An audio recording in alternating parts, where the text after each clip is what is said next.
Sveiki, Hebra! Praėjo daugiau nei metai nuo paskutinio konkurso, kurio didysis prizas buvo Rode NT1A mikrofonas. Na ir išaušo antrojo konkurso diena.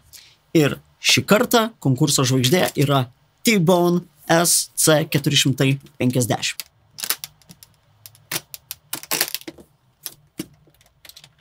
Štai šis aparačiukas.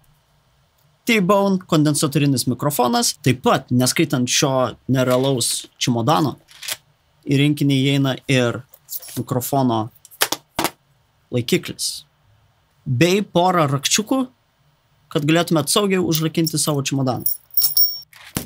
Geros naujienos tos, kad šio konkurso užduotis bus žymiai lengvesnė. Jeigu video surenka bent 100 patiktukų, mikrofoną atiduosiu vienam iš kanalo prenumeruotojų. O kaip jis bus atrinktas?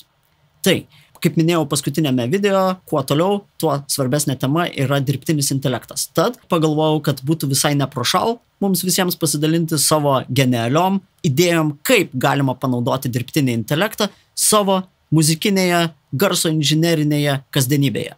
Turiu 3 pavyzdžius.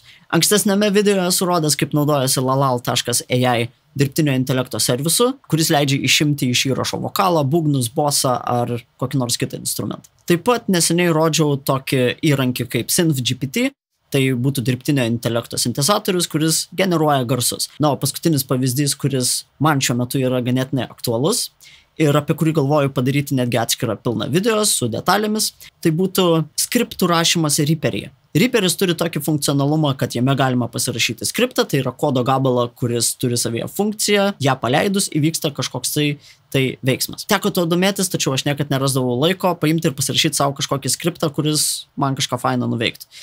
Tačiau, kai atsirado ChatGPT, pagalvojau, kodėlgi ChatGPT negalėtų už mane parašyti skriptuko. Skriptukas veikia taip, kad jį paleidus, jisai praskanuoja visus turimus takelius projekte ir jeigu randa takelio pavadinimuose raktinius žodžius kaip vocals, bass, guitar ar panašiai, tiesiog nuspalvina visus takelius mano pasirinktom spalvom. Tai tokie trumpi pavyzdėliai. Lauksiu jūsų komentarų būtent po šiuo video.